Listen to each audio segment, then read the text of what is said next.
Hey everyone, Anthony Fantano here, internet's busiest music nerd. I hope you're doing well, and I also hope that you're ready for this enlightening conversation that I had with the one and only Curtis King, producer, artist, music commentator, fellow YouTuber. Curtis dug up some interesting information in regards to Timbaland and his recent forays into AI. Some stuff I wanted to ask him about, how he came across it, his thoughts on it. I do ask him about that stuff, but very shortly after we started our convo, Timbaland ended up putting up a public post about having gotten caught with his, hand in the AI cookie jar, as it were, because obviously it's not a very good look, and there are some questions about, copyright and IP, because the music Timbaland was sharing out into the world,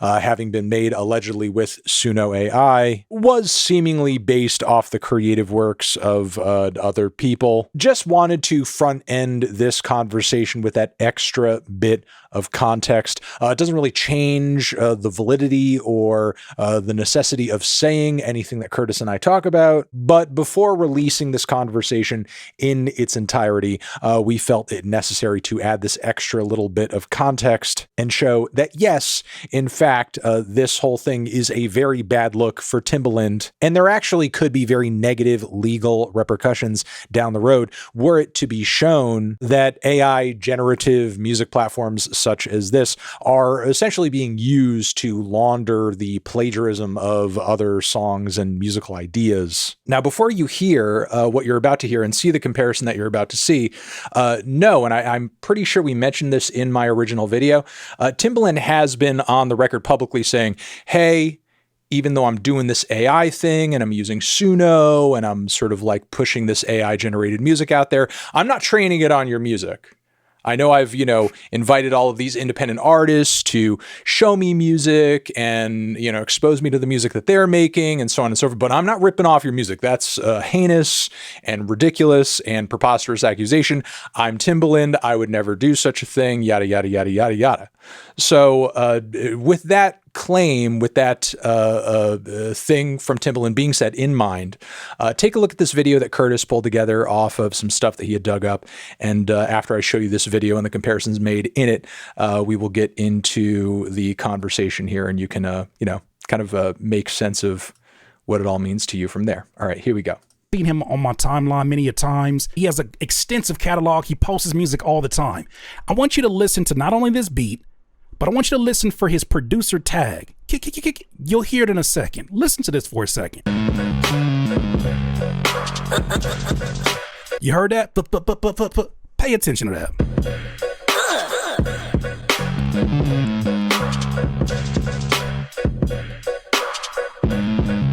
This beat is hard. Shout out to K Fresh. This is a beat that says in the title, Timbaland makes a beat with Suno AI. Now, this video was posted some months ago. Listen to this beat for me and you let me know what you hear.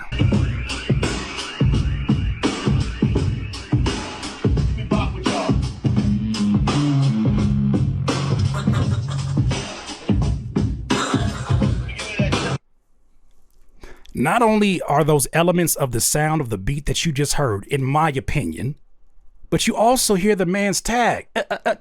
Oh. That was producer K Fresh, as Curtis King had said in the video. You guys heard the comparison there. Off the bat, Curtis, how did you come across this, comparison? And, then we'll kind of get into the implications of all of it after that. So the comparison, that specific video was sent to me in a text message from a buddy of mine, Kalen Ellis, a fantastic producer. He's worked with so many folks in his business and whatnot. But he sent this text to me and said, did you know about this?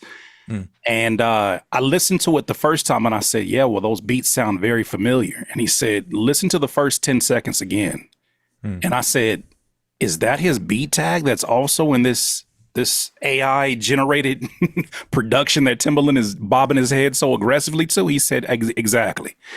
And for a lot of producers, some of their worst fears came true in terms of what they were concerned about when interacting with Timbaland when he came into this internet space, especially as someone that is from the traditional music industry. coming to this internet space and saying like, hey, high schoolers, what's going on with you? Anybody know where to find the drugs? It just had too much undercover police energy to it. And then look what happens. Even in that quote that you said, he said, I don't train anything. I don't own the company. Right. He said nothing about Suno. Right. So that was the first initial introduction to that video clip, but I had already been privy to a lot of the stuff that he was doing and just kind of scratching my head at a lot of decisions, starting with B Club.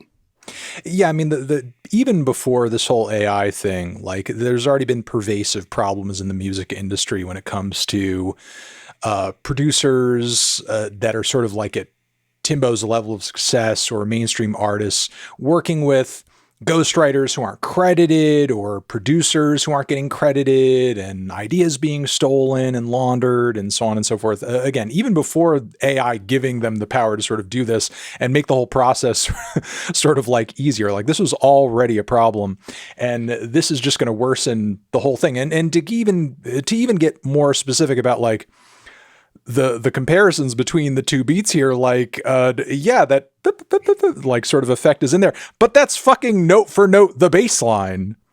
That's note for note the bass. It sounds like it's in a different, it sounds like it's like brought down a little bit, like maybe a semitone or two or three, but that's the bass line. That is literally the bass line. But you know the time period we're living in, where if someone has more clout or more fame, instantly they'll say, well, let's check out the dates. If the dates don't add up, for instance, they'll say K-Fresh posted that beat a few weeks ago. And then Timbaland had that video, I guess, reposted on some other page. I don't know if that's his page. He also had it on his TikTok months ago. What people are missing is that this producer has, K-Fresh has reposted this multiple times, like people do with content when they're promoting music. And he's done that many times over the last, couple of years. And so when this pops up, it doesn't surprise anybody, but the sounds weren't enough. That beat tag, especially when you bring into the conversation Suno, who I'm sure we'll get to that point where we'll talk about, they have their own terms whenever you're trying to basically upload audio, and then they have this extended feature that allows them to add other elements to a production or a piece of production. They have specific terms that say you need permission to do these things. Yeah, that you'll be held like legally liable in some form or fashion. Like, is there?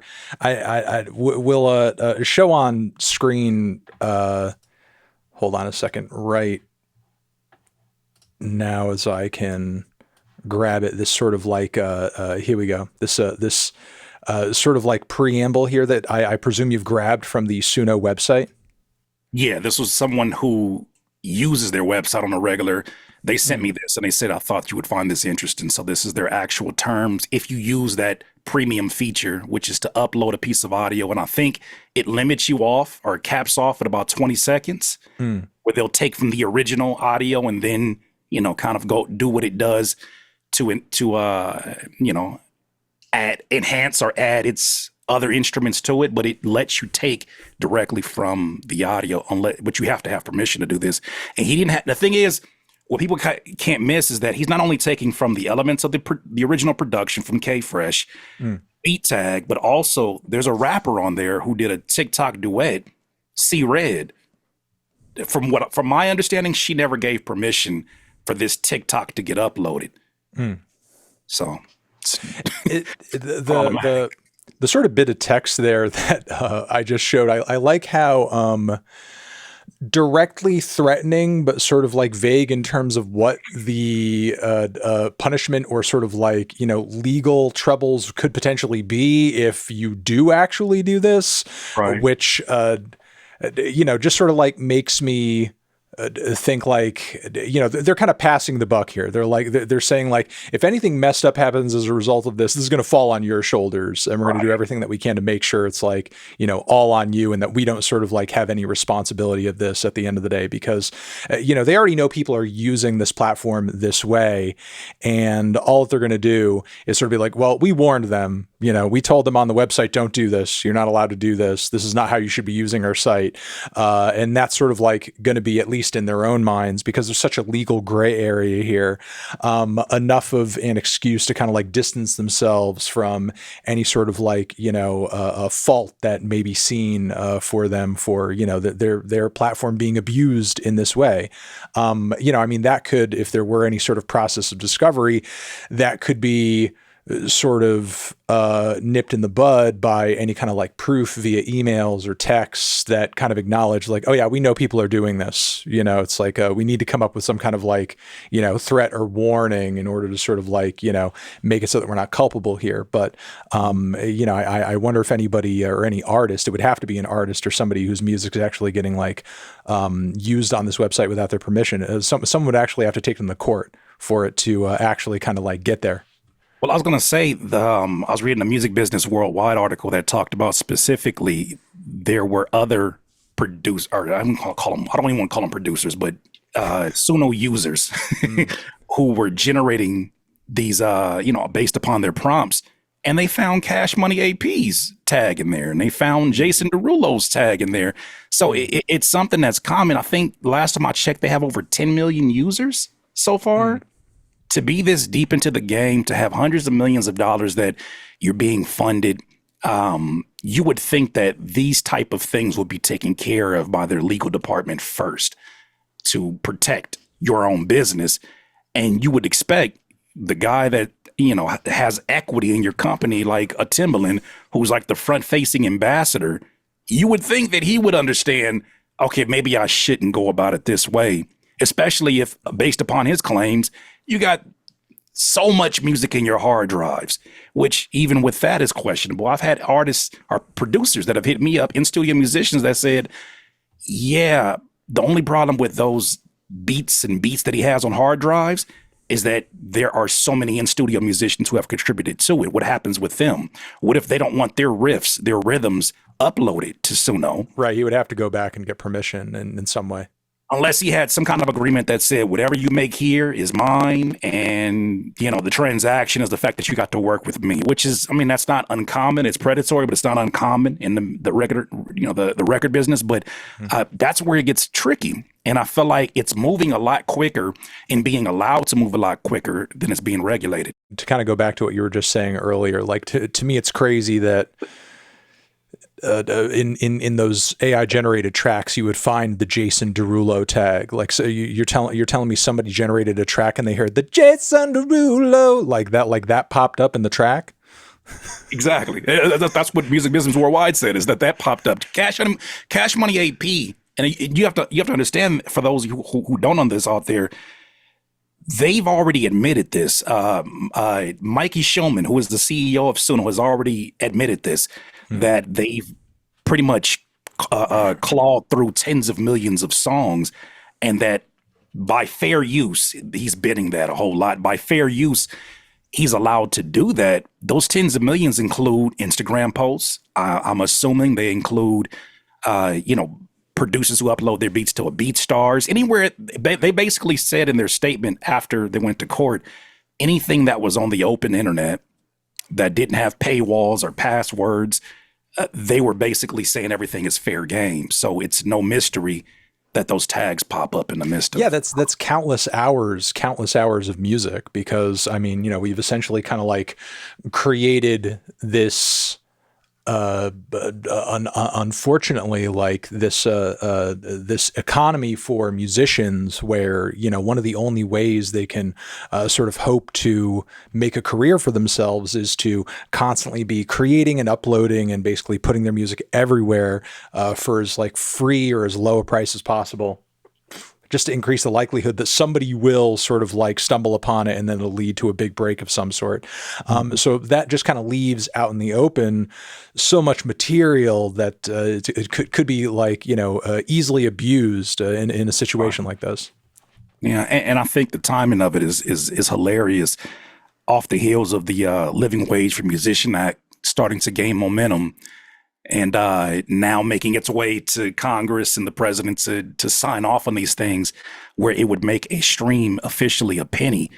You're talking about, and basing this upon a podcast that I highlighted on my platform that Mikey Shulman was on, he doesn't want this to be a separate world. He wants it to be a world where AI music generated by a guy that's never made music a day in his life, but in between his job as a plumber on lunch break, he decides to generate some stuff. He wants that music to be in the same space as the people that they've literally trained it from, who Right. took 20 years to learn guitar, took the 10 years to learn DJing. He wants to put that there where you're talking about a market that's already overly saturated. I think I saw a stat that said over 200,000 songs are uploaded to Spotify. Imagine how much less money is going to be available in that pie of streaming if you're now uploading up to 200,000 or 500,000 AI based songs. It's just it all of it just the timing is just so suspicious to me. Yeah, no, it's crazy, and I feel like, AI has been sort of like slowly bringing us to this point where, I mean, look no further than this. I think like in sort of a roundtable conversation that we had with Culture United a while back, you had mentioned that Liz Pelly book that she did, Mood Machine. Right. Yeah, yeah. Did you get around to reading that? So I got through the first section, and then I don't know what it was in the news that just started taking over. So I wasn't able. No, I no, wasn't able to it's go back totally and fine. I finalize would it. recommend pick up the book again, because there is an entire chapter, even if you don't make through the entire book. And I'm going to refer to this for the chat. Fast forward, it might be chapter 4 or 5. I don't know which one it is off the top of my head, but if you skim through, you'll find it pretty quickly. There's an entire chapter devoted to the way that playlists and AI essentially just completely hollowed out and destroy the whole field creatively of lo-fi hip hop. That just strictly to that genre, because like you used to have this like really healthy label scene around all the major artists who were developing that kind of music. And then like progressively over time, like lo-fi hip hop ended up being like one of the first, I think, like testing grounds for, starting to slip in like, what are some generic kind of like faceless artists we could start throwing into these playlists, or like some AI generated stuff we could like throw into these playlists. And basically they ended up saturating the market so much, let's just over and over and over with like all this fake stuff and all this generic stuff, to the point where you had these lifetime producers in the genre who were like, I can't even make this shit anymore because it doesn't make any money, because like it's basically like I'm in competition with a bunch of ghosts. Like I'm in competition with a bunch of fake people being placed in these playlists, and it's like I have to switch genres now or do something else completely different, because just making like this type of music that was so hot and so prevalent and so popular in like the early to mid 2010s, I'm just like being outcompeted by people that don't even exist. Yeah, and no disrespect when I say this to anybody in the lo-fi genre. I think they chose that genre specifically because of how simplistic it is to duplicate. Sure. I think No, I mean, it's a genre that you can approach in sort of like a very kind of chill, easy, almost like ambient, easygoing way. right. If you so choose.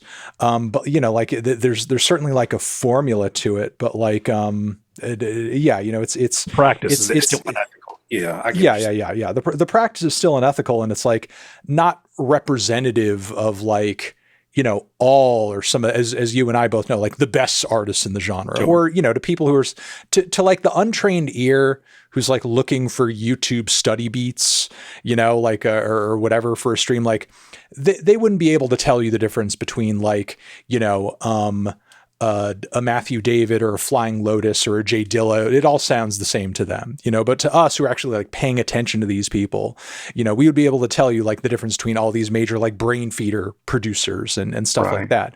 But again, it's just become so saturated, and the artists who are actually sort of like pioneering in the genre have been sort of like overshadowed by the fake stuff and the stuff that's getting like shown to people first in playlists, that it's just not economical to make it anymore. And as AI gets more complex, it's only going to get better at sort of like copying these other genres the same way, and sort of saturating the fields in those styles of music and overshadowing the artists who are actually creating stuff organically in these styles of music. And it's going to become less economical for people to do that. Yeah, and the only reason I bring that up is because I think that that was the same thing that happened in the producer space as well, in terms of early beat makers who were getting into the space and trying to basically use type beats as not only a mark, the whole term type beats, where you're making Yeah. so and so type beat, Like artist type beat, whatever. artist type beat. You're right. I think they were using that. There was a segment of producers that use that as a marketing tool solely. There were some that use it as a marketing tool and their identity. They literally became a Kendrick Lamar type beat or whatever the case may be. To me, I think those were human beings that were trying to act like robots and trying to figure out their own sort of algorithm and system to putting music out. And to me, I understand why those are the ones that I guess ended up getting replaced first. So what I'm saying is, even those in the lo-fi space, there exists some who are just their diet versions of the people who are the trailblazers in that space. And that to me is what the AI music is the biggest competition too. But outside of that, they have to go the route of plagiarism in order to even compete, like you said, with a Flying Lotus and such. No, it's true. In response to this conversation that you and I are having, and a lot of the criticism that AI has been getting thrown lately, there's like this growing sentiment in my comments and even from like artists themselves that any criticism toward this field and what it's kind of like building up to amounts to rejection of it entirely, and to complain about the way it's operating and the way that artists are being sort of like ripped off in the midst of it is, essentially like you're just fighting against the future. So you might as well just like shut up and let it happen. And I wanted to know what you thought like about that as an artist yourself. Do you feel like, that there's no use in complaining about this, and in complaining about it, like what are your own hopes, or what do you sort of like seek? What do you seek in terms of a solution to all this? Do you feel like the ultimate fix for all this is just for AI to disappear? No, I think that the idea of AI having a kill switch is done for. That's impossible. There is no turning this off. There is all kind of funding. There's even laws that have protected it for the next 10 years to exist. Currently, how it's running. So I think this has been more than a part of our lives, and it's going to figure out how to be even more part of our lives. So I'm not part of that crowd. There is a segment of the audience that says, well, AI is a tool. AI is a tool. Yes, AI is a tool. And I utilize ChatGPT to assist things that I'm doing, not to replace, or even to make what I'm trying to communicate to a graphic designer even clearer, right? Just to speak their language more. But even with that conversation of it just being a tool, doesn't hold people's feet to the fire when it comes to it being ethical. Like, that's a decision that moving forward, all these companies have to figure out where do they hold their ethics.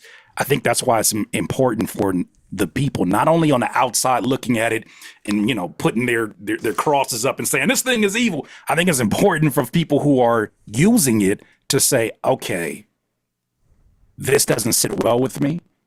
And when I talk to my peers, we feel the same way.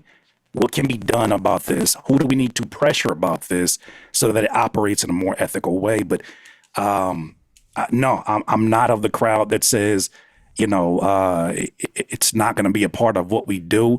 I am part of the dinosaur producer and artist crowd that says I don't want it touching my music. Like, I don't want to use AI-based samples for what I'm doing. There's still track libs that are out here that I'll use. The creative process as it is, I enjoy it.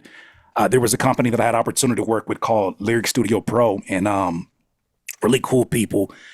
They have this function that you can tell it a topic that you want to write about, and then it'll give you like lines. And I use it in a way that, as a somebody who's been writing songs for 20 years, I use it in a way that was like not maximizing it because it just wasn't for me. But I did find some use out of like the rhyming dictionary, just little things in there that I thought were helpful. But I enjoy the process. I'm sorry that Mikey Shulman, the CEO, doesn't, and he thinks that music is not enjoyable, but there are a lot of us who like it to be messy, and we enjoy that mess. We enjoy the confusion. We enjoy the writer's block, the beat block. But at the same time, we can't ignore this thing because I do believe that whole meme that says, you won't be replaced by AI, but you'll be replaced by somebody who uses AI. I do believe that. Yeah, and just to be clear, who Curtis is referring to there is the CEO of Suno, Mikey. What's his last name again? Mikey Schulman, I think it is. Yeah, who we've covered on the channel too. I'm glad that you, in the midst of you kind of digging around in all this, you have been sort of like pushing that clip out there again, because like I first saw it like weeks ago and I was like shocked at just the audacity of the conversation of like, yeah, we need to make making music easy for people who hate making music.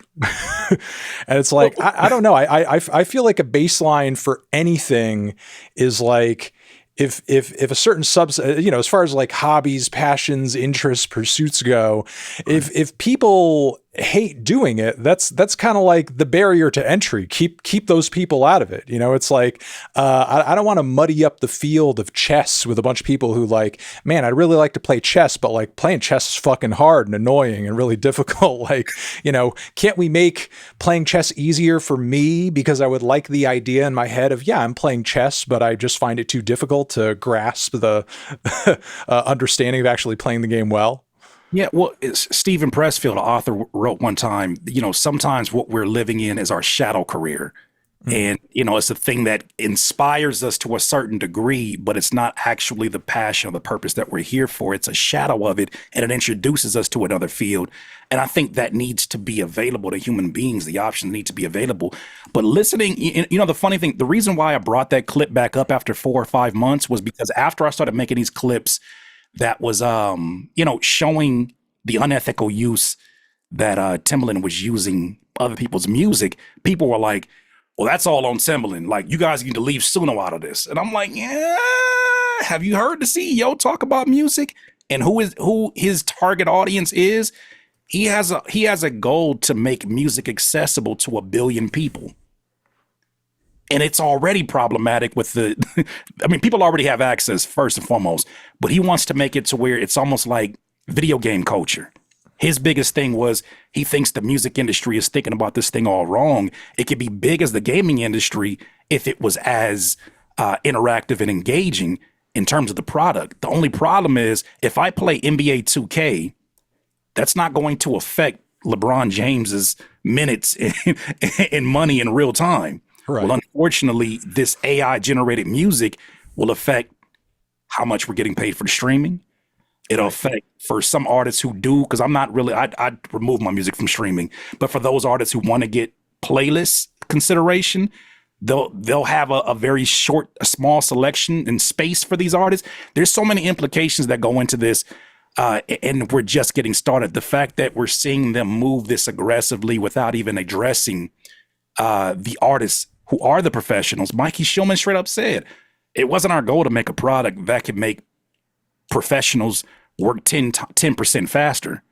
We're trying to get people who, like you said, that think music is hard and would easily give up to not give up. And it's unfortunate that this happens in the space that I'm in. Yeah, like with most tech stuff, it's like trying to solve a problem that's actually not even there when you think about it, or just finding a way to worsen our market around a thing that like already exists. Mm-hmm. Because like prior to the whole advent of, you know, all of these like musical AI generative platforms and so on and so forth, like we were already living in an age where there was more music than ever in human history being created and uploaded to the internet every day. Like, you know, there were metrics saying like more songs came out in this span of a couple of days in 2025 than dropped in the entirety of like 1983 or something, you know, across like the globe or some shit like that. So we're already living in an age where there's more music than you could ever listen to made within a week's time. So the idea that somebody would need to step in and be like, you know, I just don't think it's easy enough to make music right now. You know, is ridiculous. Like it's already easier than it's ever been. Like right. Like his product sort of provides. The only way that you could possibly make it easier is if you remove the entire creative process and you're just like, create this for me. Like that's the only way it could be made easier. Right. There was a video I said the difference because there are people who are actually like Suno soldiers, for lack of a better term. They swear by it. They say, "Man, this thing reignited my creativity," whatever the hell that means. My question for them is, if you take me to a studio, if I take you to a studio and there's no internet connection, what are you going to do? Mm. If I go to a studio, I know how to work with the tools at hand, whatever the new modern version of that is. If it's a home studio, whatever it is, basically saying that I know how to maneuver my way through these DAWs and I know what the terminology is. If you're dealing with something that makes you so soft around your brain, unaware of the terminology and things that you need to know in operating this, what good do you bring to the room except to become, an even worse version, no disrespect, of a DJ? You just said you've had like some interactions with these people, like reignite their passion, their ability, their creative spark. By what virtue? By what metric? Are they hearing some AI generated music from the platform and they're like, oh, I want to make something now that I've heard like this kind of different thing that I didn't expect? Like, what is it doing to their creative process? Mikey Shulman categorizes them almost as music influencers. Uh-huh. Some sort of like the same power that he sees someone who is a curator who creates a playlist. The people navigate to their playlist because of their musical taste. So he's trying to figure out a way to make that a thing in the AI music space, in that, yeah, you don't play any instruments. Yeah, you don't DJ. Yeah, you don't actually write songs, but you know what a great song sounds like. You have an ear for hits. And he's banking on that being a population, and it seems to be a huge population of people who feel like those very mediocre base level skills is a skill that makes them so unique from everybody else. I don't know. I don't know. It's just something I look at and I'm like, okay, well, where does this thing land? And ultimately, how do you improve upon it? I know that prompt engineer is an actual job position that is going to be more popular as we move forward. Oh, but, God. That's a thing. Prompt engineer is a thing. My thing is this. If I find a photographer, he or she is able to give more specifics in terms of what they want from a prompt because they have actual skills to back that up, experience. They know the difference between a 25 millimeter and a 35 millimeter lens. They know the difference between different types of grain. But for somebody who's like, I want it to look like this, and they just drag it in, to me, that feels unethical. It feels like it's dishonest. It's unfortunate to the people who have spent all that time. But I feel like it's our space to continue. I feel like what we're both doing, which is important in this time, is to help those who feel discouraged by their experience, which sounds crazy, but we're in that time. No, it's true. And to kind of like, double back on the question that I asked earlier and just sort of like put my own 2 cents in on it. Like, personally, I am of the belief that like AI is not the future. It's the present. It's here right now. It's like, it's only getting better.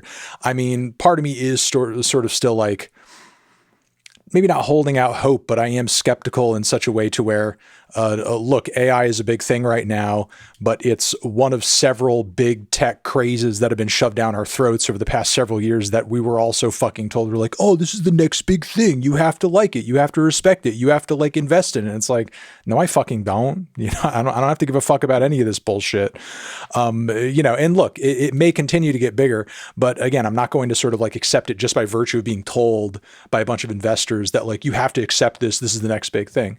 But if it is going to exist, like it can exist in one of two ways. It can continue ripping off artists unethically, and with like absolutely no moral compass whatsoever in the way that it operates, or there can be some kind of like accountability system in terms of, getting artists acknowledged and paid and so on and so forth. And there may be some responses to that in terms of like, oh, well, that's too hard and that's crazy and that's a ridiculous expectation. Like these platforms and social media websites, like, have put in countless hours of time in molding these algorithms that obsess themselves over every single fucking piece of engagement that you sort of showcase over the course of a day in terms of likes, comments, how much you watch a certain kind of video, what genre or type of content that all fits into to sort of like put you into these insane algorithmic bubbles, around a host of different things. Like if these platforms can create code with that level of specificity, you're telling me that, Suno AI can't come up with a categorization system that essentially creates a situation where I'm a producer, I'm an aspiring artist, I'm this person, I'm that person, I'm looking for a specific kind of thing, I'm looking for these kinds of beats, these kinds of sounds, this or that. Okay, well, here's this type of beat. This type of beat that you're hearing right now is trained on music by this guy. And here's some other beats he's created. We will generate a beat for you based off of this guy's sound, which he's willingly uploaded his music to the platform and has agreed to terms and service to have his music sort of copied by the platform. And when you agree to have a beat generated based on his sound, his style, his productions, we pay him. He gets some kind of like kickback or whatever. You pay for that. We get some money because we're the platform. He gets paid too. I'm not saying this would be like, someone's, next ability to sort of like really cash out on their art, might be worse than Spotify, might be better. Who the hell knows? But there would be at least some kind of accountability there in a system like that. And I think, again, given like with the specificity that so many social media platforms and even what Suno is doing without this sort of like, back end operation happening with the way that it's able to rip off music so effectively, even down to the fucking bass line, that you're hearing in the track and the producer tag. If stuff like this can be pulled off, there can be some kind of accountability system actually linking artists to their music when it's being used on these platforms. You can't gaslight me into thinking that, oh yeah, that would be impossible, or that's like a pie in the sky idea. Yeah, I do think there's a very specific plan in mind in terms of who they're approaching first. I think that especially in hip hop culture, they're trying to find a way to get the tastemakers in the culture to really embrace it, right? And it's crazy because it's not just happening in music. I see it happening also with the AI videos. I don't know if you saw these AI videos that have been kind of going viral, where it's like a McDonald's workers and another black lady having an argument, and like these things have been going. There's another one where there's like a TikToker who eats a whole chicken and with a bone. I've been seeing the videos of like the black girls doing mukbangs, which I found to be deeply disturbing, because the thing is like, one of the few things that like, young black internet creators have to their advantage is that I can put myself out there as who I am to, sort of attract people to whatever content I'm making. But now AI can just rip off that too. The way that you look, the way that you talk, your culture, your personality, your style, your everything. You need to worry now about, as a young black social media influencer, whether or not you have to compete with 30, 40, 50 other people that look just like you, but they're fake, but they're AI, which is like insane to me, which is absolutely fucking insane. Well, you know what it makes me think about too, and I'm not saying the two are connected, but I'm always thinking about these things. Before a lot of these tech companies sell off, they always find a way to get into that urban conversation. If you can get black folks, black influencers to co-sign something, its value skyrockets. I think about Clubhouse, and I think about how during the pandemic, how many Clubhouse clips I saw from music clubhouses, or like just arguments that were happening in Clubhouse. And I wonder how much of that also is imported in terms of the training of, the black scent that they put on certain AI. I say all this to say, I think there's a very specific effort to go there first, so that it gets some sort of cosign or it gets spread because of the anger that circulates around it. I don't think they're concerned with either or. I think they're looking at this as all good things. Even the conversation about people are like, man, be careful about the things they don't care about this. They're looking at all of this and they're saying, good, this is good information. Now we know how to do this differently. Because wherever there exists a Suno, there exists another platform like Murica. You ever heard of Murica? No, that's one I have not heard of yet, unfortunately. I didn't hear about it until yesterday, but apparently they're even bolder than Suno, and they're saying, hey, rappers, are you looking for a specific beat, but whatever's happening with a producer, maybe they're not getting back to you? Here's what you can do. Upload that beat to our website and we'll generate you a beat that's similar to it. And then you can use it absolutely free, royalty free, no issues. And I'm looking at like, how could you look at this as anything else except for stealing? Yeah, that's so blatant. That's so ridiculous. But you know what I think a bigger issue is? This goes to all of my creative community, because I know that the graphic designers were the first ones who were waving this flag. They were the angriest ones when they started to see the mid-journeys and the open AI based software. They're like, yo, what about us? I think there's a lot of relationships in the creative communities that need to be repaired. And maybe we need this sort of canon event for us to be reminded how important our interactions are. I remember being very, very angry with video directors and video editors because they were taking months and months to do color correction. And then I started to learn about the art and I'm like, it shouldn't be taking as long as you're saying it's taking. It damaged a lot of relationships because there was some trust that wasn't there. I think now we need each other more than ever. Producers need artists, artists need producers, graphic designers. We need to reestablish what those relationships are, and we need to get on some more ethical terms, because I think that that's what they're anticipating, is that the more that this technology grows, the more fractured our relationships are going to be. But we need each other in this time period, because to be human is becoming taboo in their spaces. Yeah, it's true, and like with most issues in social spaces, like it's all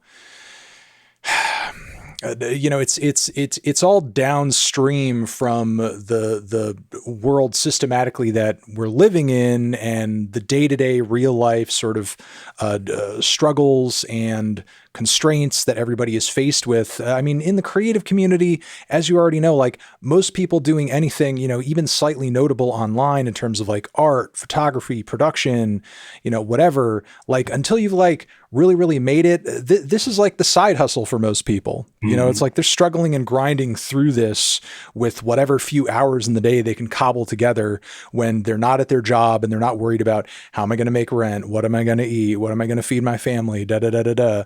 And, as a result, like you have all these people who, have to go on that 9-to-5 grind. I would need a 9-to-5 is like an underfucking statement at this point. There's people out here working 3 jobs in order to just like make a baseline living.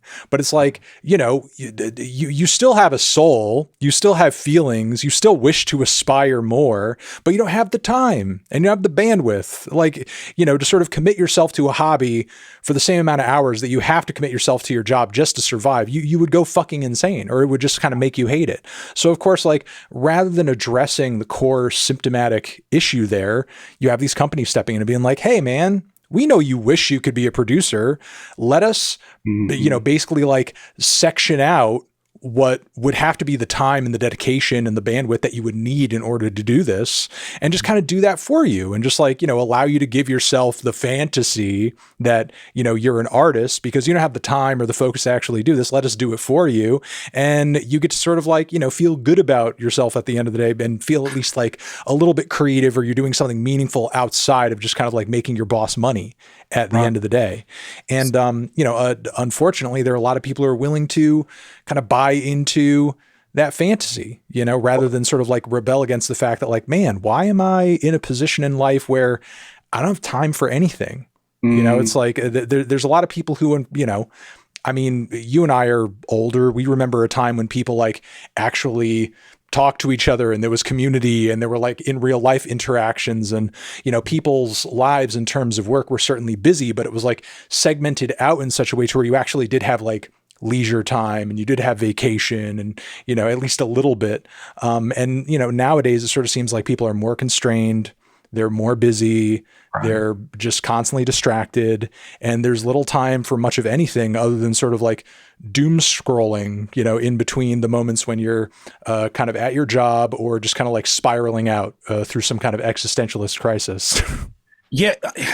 And see, this is where it's tricky, because it got me too, right? In that what you're speaking to in terms of the tool that it provides, the utility, when I think about the graphic designers that I have invested hundreds and hundreds of dollars to, when that was a lot of money to me at one point in time as an artist, they were using templates that they got for $10. And I didn't know that until I got to Canva and started seeing all of my artwork over the years that I had paid so much money for, thinking that they were using their knowledge and what they're doing.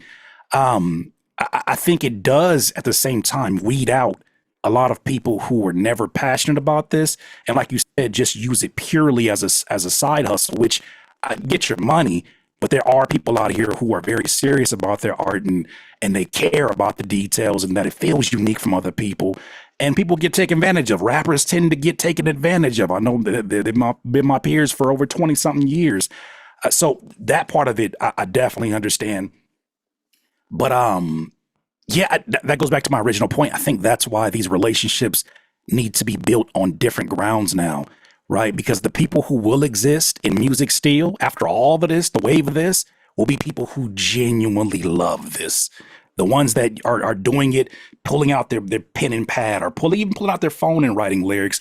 The ones that are going step by step and doing the process of making music are going to be the ones who truly love this, because people who take shortcuts is not a new thing. It's been around forever, right? And it's only going to get worse because of AI. But I think at the same time, I'm being optimistic that we're bracing for some of the most amazing music, the most amazingly human music that we have ever heard, because now we all have to ask questions about, well, what truly makes me human, and what do I truly value about the human experience? So as much doom and gloom as we could speak on for hours, I do see a sliver of optimism in that it makes us evolve as creatives as well. Mm. No, not to sound super negative about all of it, but, at the end of the day, I don't think creativity is going away. I don't think, a human touch is going away or anything like that. And I don't think the human spirit is certainly going to be sort of dampened by any of this.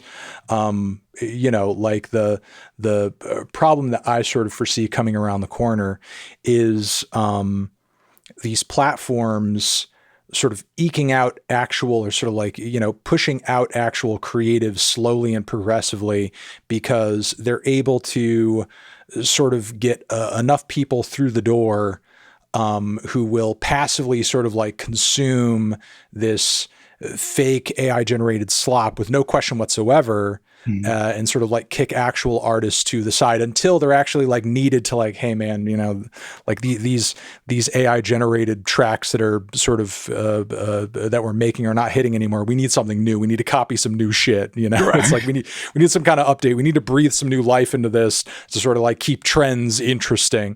Then there'll be like, they'll be seeking out some different artists who are making something, off the beaten path to actually kind of switch things up in some way. But until then, they're just going to kind of be getting in enough people through the door. And you already see this in the Spotify playlists, who will just like kind of unquestionably consume this stuff without wondering what the source material it is,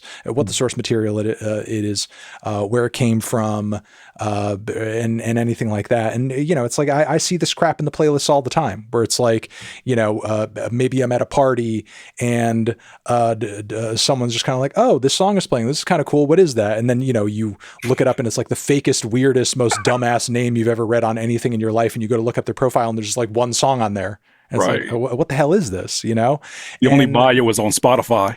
No Wikipedia page. This is on Spotify. Exactly. And the thing is, like, millions of people are listening to this stuff and they're not rebelling against it. They're just like okay with it, and it's fine. And, I don't foresee a point in time where that's every music listener, but like there's enough of those people to where Spotify can make a huge profit, Right. Well, so I look at this in a few different ways.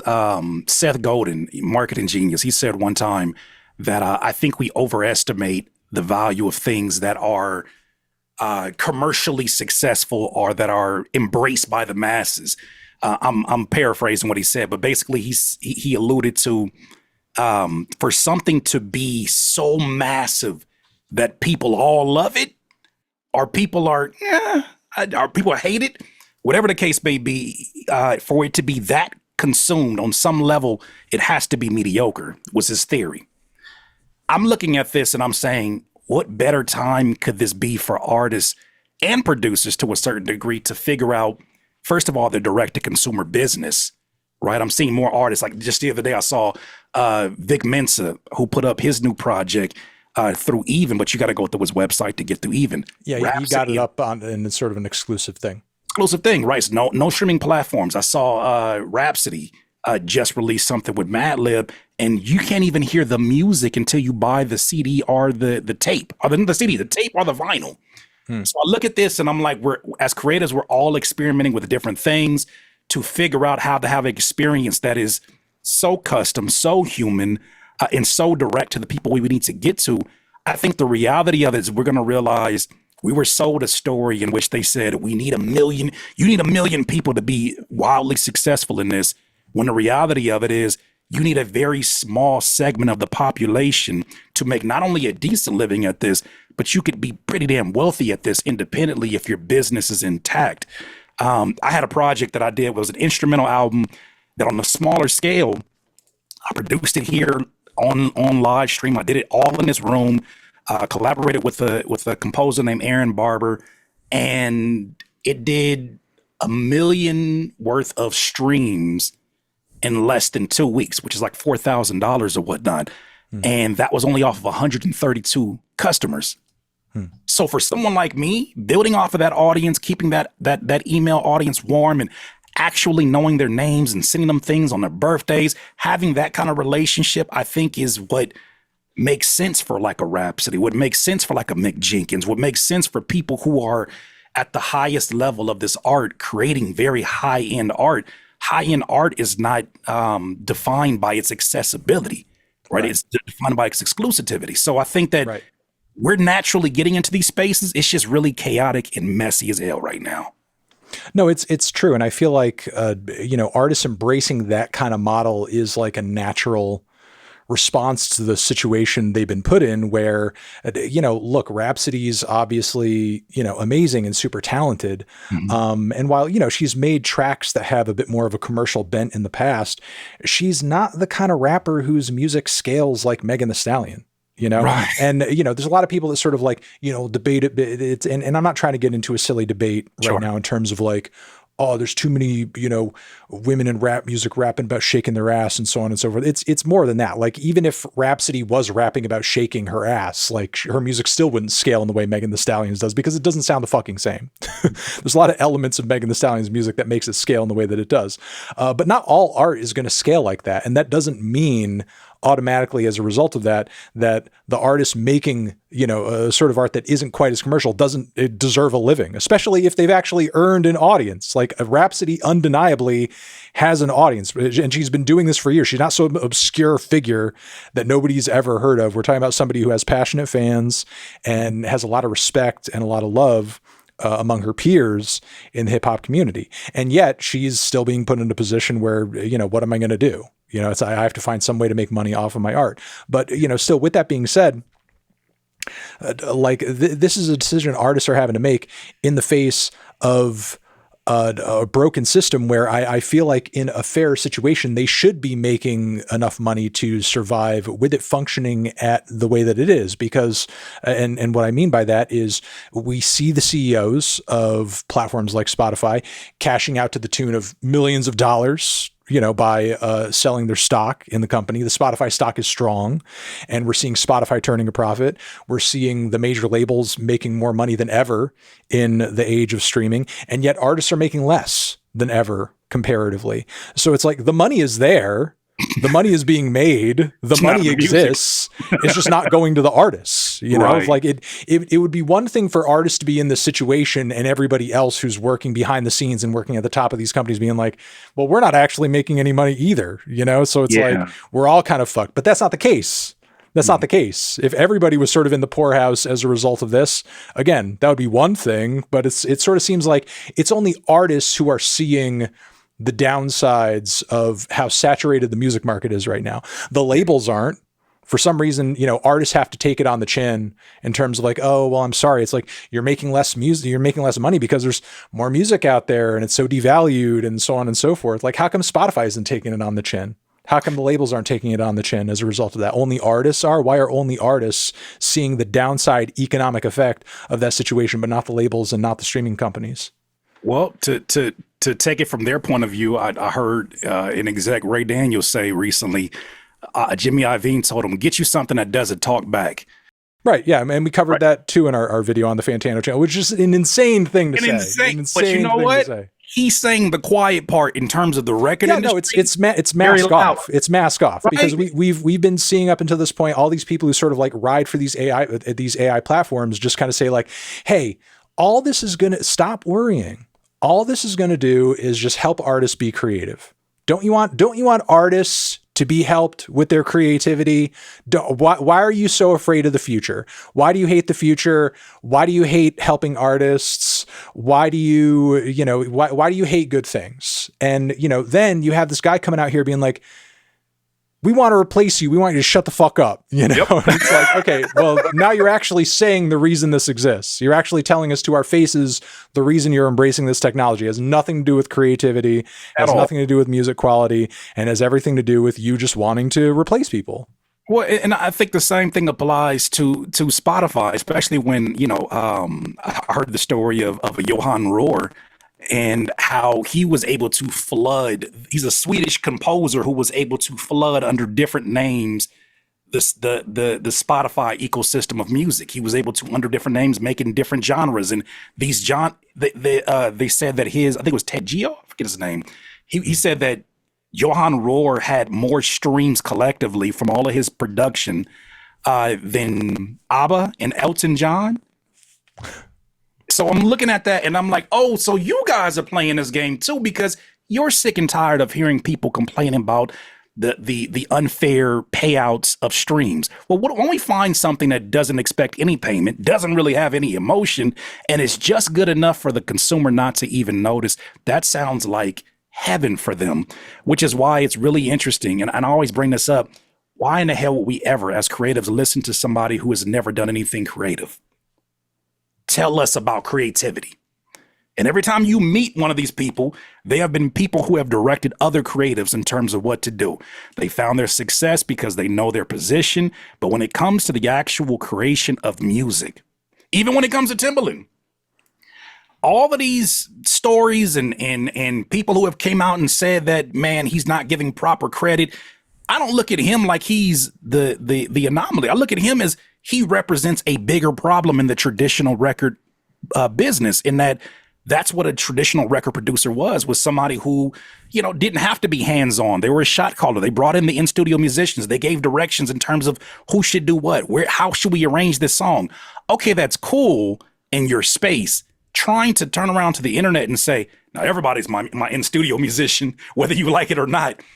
I don't know how that doesn't feel pinky in the brainish, when it's like, how else could you look at that and say, yeah, I'm down for that, unless you're just blinded by your fandom. I look at that and I'm like, we have to make sure that we bring these conversations to the forefront, because the people that they're trying to replace, creatively, they can't unless they steal from. Yeah, I mean, I hope it ends like a Pinky and the Brain episode, blowing up in their faces. That's all I can say. That's how I hope it finishes off. Yeah, I hope that they have a Pinky next to them, right? Who's an ambassador for them. I hope that they do. Who's telling them this is what you need to do, because at the end of the day, I look at this and I say, what did we just describe with Rhapsody, with the Mick Jenkins, with Vic Mensa? Music is going back underground. And I can't help but think about, in a weirdest way, Demolition Man, and how the actual authentic life was below the surface and it was literally underground. I'm looking at this in terms of our modern life, and I'm saying those who truly love this craft, guess what? Your music wasn't disrespected when AI emerged. It's been disrespected. Like you said, when you try to turn a Rhapsody into a Meg Thee Stallion, we care about Rhapsody because of her skill set. So to change the entire DNA of that to fit an outdated model and trying to make a one size fits all for every female lyricist, that's not how we appreciate our greatest artists of our time, our greatest writers of our time. They deserve to have an environment that pays them more than 0.003. And you know where that happens? When they're selling direct to you, CDs, tapes, and vinyl, not because you plan on playing it like we did in the 90s and the 80s, but because that's what you do when you celebrate high-end art in this time. You show it with your the transaction. I want to support you at a show. I want to see. I just feel like we're getting to a place where finally the high-end art has an opportunity, but the artists who are making it, they have to recognize it and be bold enough to take these steps away from streaming or whatever the case may be and say, I do deserve more, and my audience will show up for me. Yeah. No, I agree. I mean, I feel like I don't know what the answer is yet. And I feel like whatever the platform or the scene or the community is going to be through which this eventually happens. But, you know, actual music fans and musicians who are not making music that is going to scale in the same way that a lot of commercial music is, there needs to be some kind of like community created detour through which people are able to sort of like explore that world instead.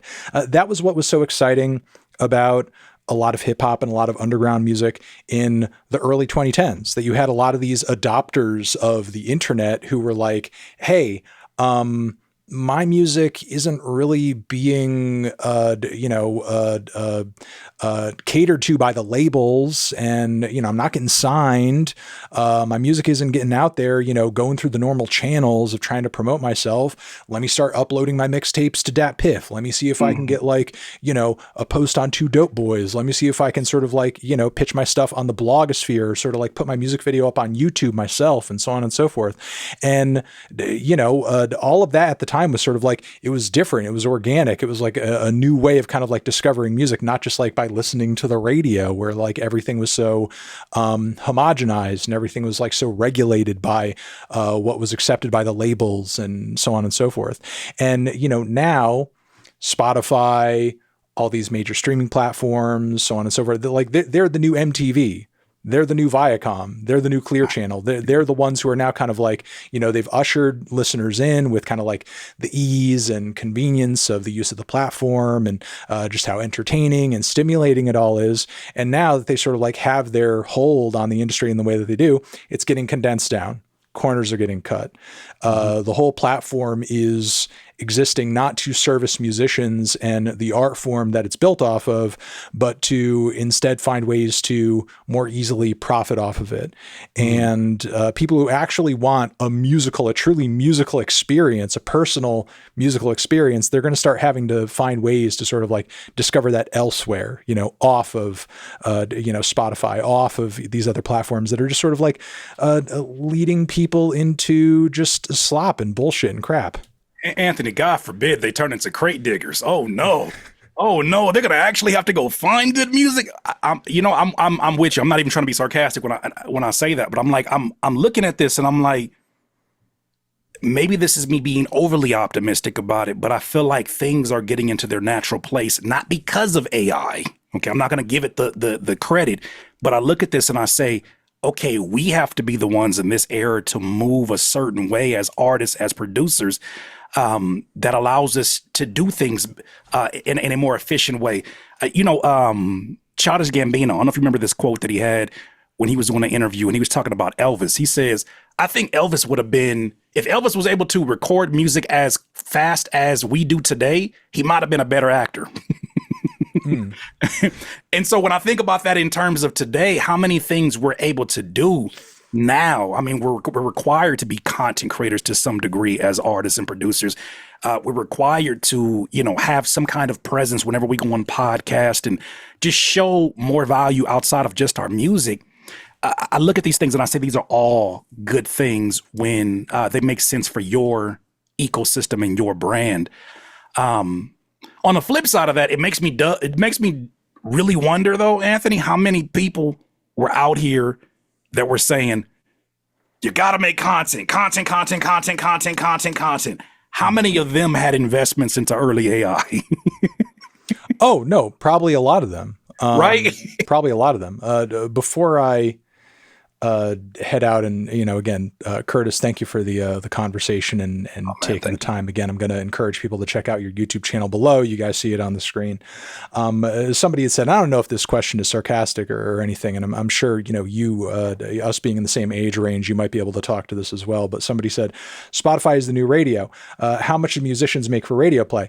I mean, as somebody whose background is actually in radio, If you look up something like BMI music, for example, like way back in the day, there was a very sort of like careful and pointed system for making sure that artists got paid when their songs were played on radio. And if you had a hit song that got played on the radio a lot, you would actually be compensated pretty fairly, in comparison with like what a lot of artists are making on Spotify right now. Even back in the day when I was getting my start in college radio, we had to log every song we ever played because we had to report those songs in order to make sure that the artists whose songs we were playing actually got paid. And, from what I understand, if my memory serves me correctly, I mean, these systems haven't been like relevant in a very, very long time, with radio not being as big as streaming as, is currently.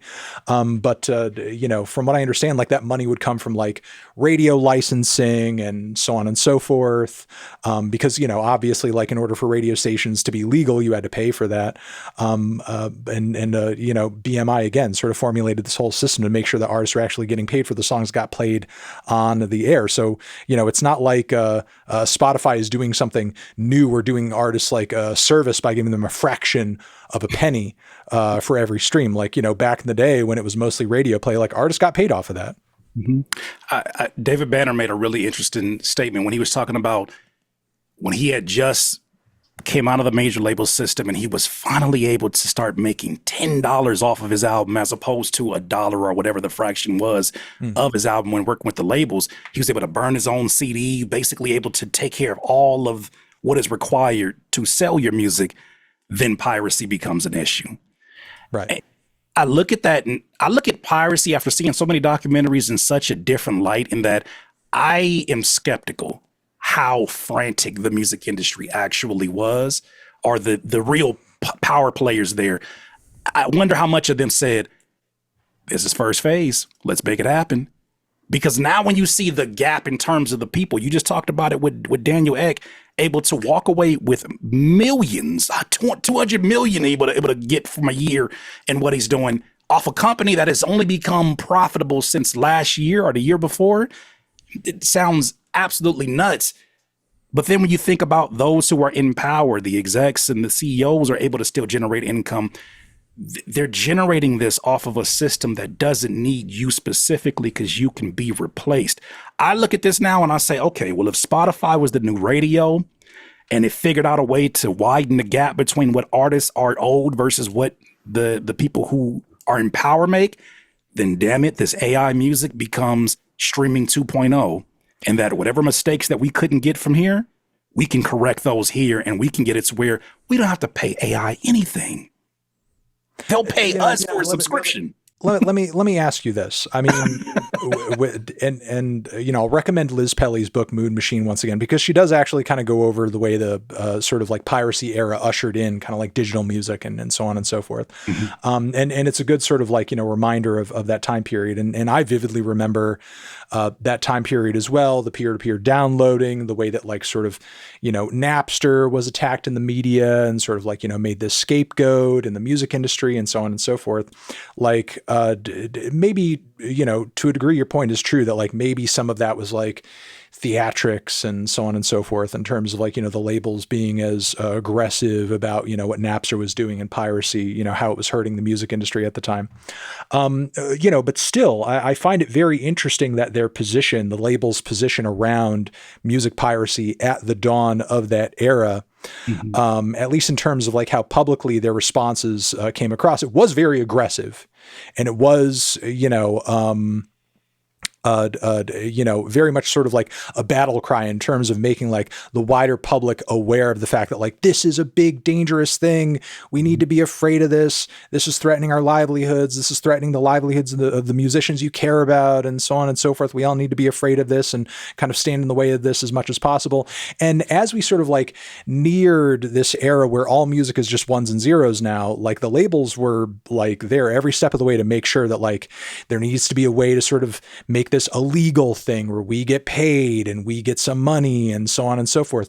Why do you feel like, because I don't feel like this is the case, why do you feel like the labels right now in response to this AI thing, which to me is like, as big a craze as downloading was back in the day currently. Right. Why do you feel like they're so silent in the face of it? They don't seem nearly as worried about it. Artists are certainly worried and they're complaining and they're very loud about it. But, you know, you don't see like these public statements, even with Spotify, like UMG,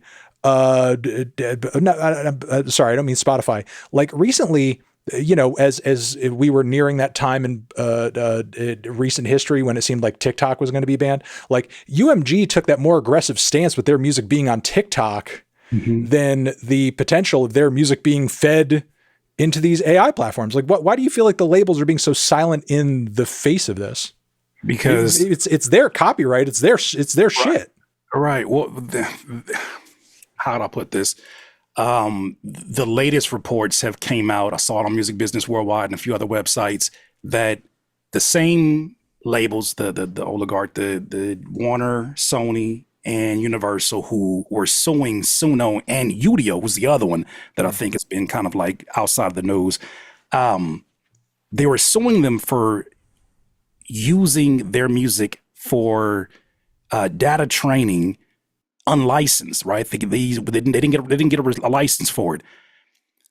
Funny thing about it is, when I think back to, did you see the Netflix series that they did on Spotify? Mm-mm. So there's a Netflix series that's like, it's overdubbed. It's like, I think it was made overseas, but it's pretty damn good in terms of, they talk about the birth of Spotify and how they were trying to go to these labels and basically beg them to allow them to license their music.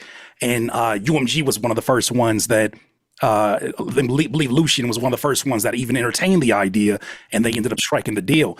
I'm looking at this all over again, and I'm recognizing maybe that silence is because they don't give a damn about protecting that music. They want to figure out how they can profit in it as well. I do foresee, because they're talking about the latest reports is that the same labels that were suing Suno and Udio now are getting closer to a deal that would give them equity in both of these companies, and then in exchange they would allow them to license the music. So if that's the case, it seems like their silence says, let's really play this out. That's all we really wanted, is to be able. They're ready to do business with them. Because imagine a world where you and I go to Buffalo Wild Wings, right? Just on a random. And you're like, Curtis, man, play one of your favorite songs. I go to a jukebox, and this jukebox can now play 20 different versions of a Sade song and whatever genre that I could even think of. And that becomes the new way that we entertain ourselves in 2030. The amount of money that they can make now that you can swipe a credit card into this jukebox, just off of that idea alone, I imagine they want to be into this space because they ultimately are in the music business, or the record business. They could care a damn, they could give a damn less creatively, because they didn't, this is the same company, UMG, that did not consult with the artists when they removed their music off of TikTok. They made that decision for them and said that, yeah, this is in the name of them. No, this is posturing. So now if we're in this place where it's like that, I think they're being quiet because they're striking their deals. They're understanding what this new ecosystem is going to look like. And you know what? I ain't got to deal with no artists complaining and going on social media and outing our business. That's unfortunate. I can get a machine though, and I can tell them exactly what to say on social media, how to look, how to dress, how sexualized they want to be. It sounds it sounds like a movie, but I feel like that's what's really playing out right now, is that they're being silent because they're saying this is what it's going to be. And if we allow ourselves to ride this wave, the artists will naturally fall off by the wayside and figure out something else or go somewhere else. I don't think they're concerned about this. They just want equity in these companies. All right. Well, doom and gloom from me and Curtis. No.